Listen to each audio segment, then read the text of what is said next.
It is officially time. It's that time of the year, baby. Top 10 villains of the year. Let's run it. Real quick, before we get started, if you didn't see, I did 20 through 11 on my other channel. Pinned comment. Watch that if you want. It's pretty good. Let's go. Number 10. Number 10, I have the High Evolutionary from Guardians of the Galaxy 3. The thing that I love about the High Evolutionary is how perfect the dude complements Rocket as a protagonist. Not even just Rocket, the whole entire Guardians as a group. The whole entire thing of the Guardians trilogy is that, you know, they are these misfits. They are this found family that find each other, the island of misfit toys, you know what I'm saying? They find themselves, they do some really good things by sticking together. We're friends, we're family.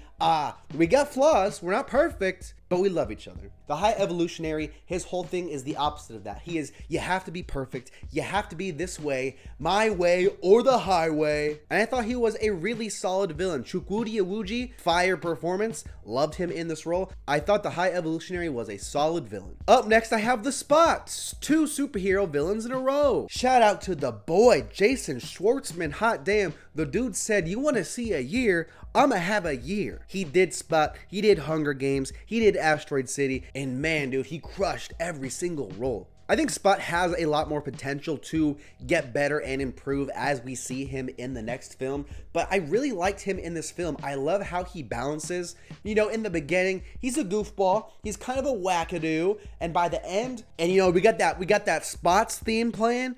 Dude's kind of scary. Dude's pretty damn scary as hell. The animation, of course, is sick. I have a small gripe with his motive, but outside of that, I think it's cool. I have analysis for 1, 2, 3, 4, 5, 6, 7, 8 of these villains in the villain review playlist, so check that out if you want to see more. Up next, in number 8, I have Bowser from the Mario movie. Yeah, in years past, I've been like, no villains that are already established, but I have 2 on this list that are like new versions of established characters, so I'm counting them, okay? It's my list, okay? Got it? What to say about Bowser? This is like one of the best versions of Bowser. Jack Black brings a lot of fun, but also like the dude can be a little intimidating too. Dude, when he dropped the gate in the beginning, I'm like, dude, Bowser, I'm dropping the gate, man. I'm dropping it.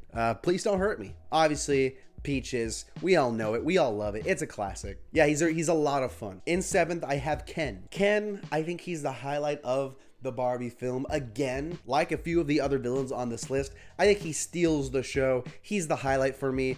I'm Just Ken, a classic song. It's a pretty good one. It's a fun sequence. I think Ryan Gosling is great. I like his role in the film, in the picture. He's a solid villain. In 6th, I have Deadey Ellie from Evil Dead Rise. The performance is insane, dude. This is the villain. I've said it before. I'll say it again. This is one of the villains of the year that steals the whole movie for me. This is what I remember about this film. This is what, when I think about Evil Dead Rise, I'm like, damn, that performance was awesome. The villain was awesome. Such a cool and creepy villain. And you know, sometimes that's not always easy to do in this day and age when we've had 1,000 demons all the time for villains. Making one that stands out and is original, when it's done right, ooh, I like it. But it's time for the top 5.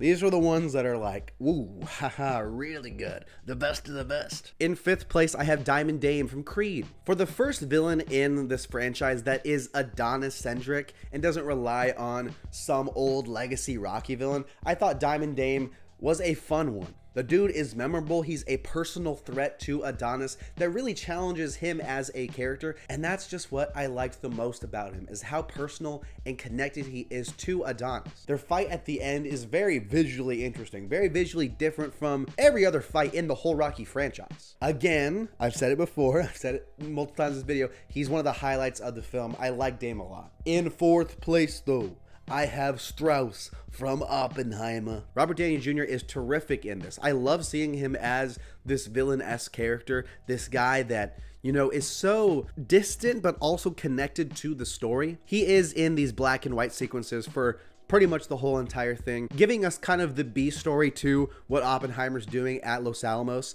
But damn, dude, it's so interesting. Shout out to Alden Ehrenreich too for holding the other weight of these scenes, and Rami Malek. But having this historical figure who I didn't really know anything about, but how just like and petty he is, you know, just because Oppenheimer embarrasses him in front of the boys and stuff like that, he gets so petty about it. He wants to take him down. He wants to do the same. I kind of like that petty side of villains that just something small kind of happens to them and then they just go to the lengths to ruin the protagonist. In third place though, I have William Hale, two historical white guys back to back. William Hale is of course from Killers of the Flower Moon. I just made a villain review on him the other day. Check that out. William Hale is probably the most evil villain of the year. More evil than Evil Dead Demon? I don't know. Probably not, but I mean, he's pretty evil. This is a weird conversation I'm having. The things he does not give an F either, man. It is so tough to watch some of these scenes. Him just manipulating and screwing over the Osage people for like 3.5 hours.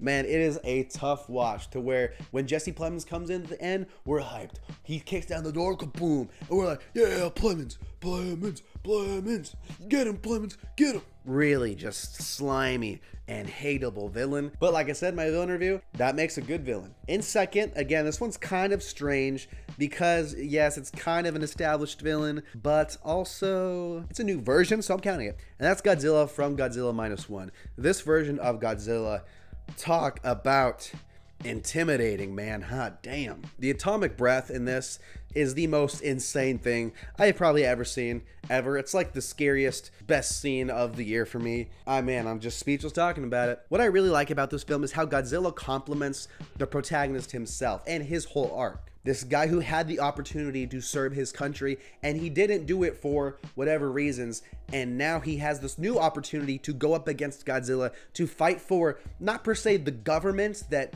did him dirty, but the people that he loves, the people that he's friends with and he's family with. I really like that a lot. Godzilla, not a character, he's a setting. Don't forget it. I won't.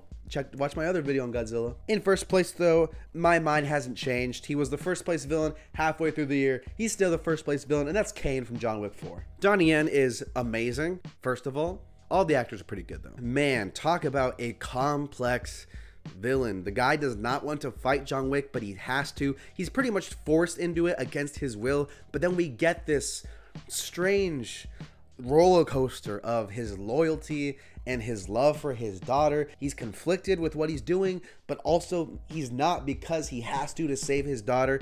It's such an emotional journey for a John Wick film, which, I mean, not to discredit John Wick, but it's one of the more complex characters in John Wick, and he's the best fighter in John Wick. So he's better than John. I mean, we know that. No one's gonna argue that, right? He's just terrific. I love him in this movie. I've thought about him every day since. I love you, Kane. Even though you kind of killed John Wick. That's not nice. He's the best villain of the year, and that's my list. Who are your top 10 villains of the year? Who's your favorite villain? Thanks so much for watching, everyone. Another year of videos. Wow, look at that. Wow, I'm so happy. I'm so blessed. Mamma mia.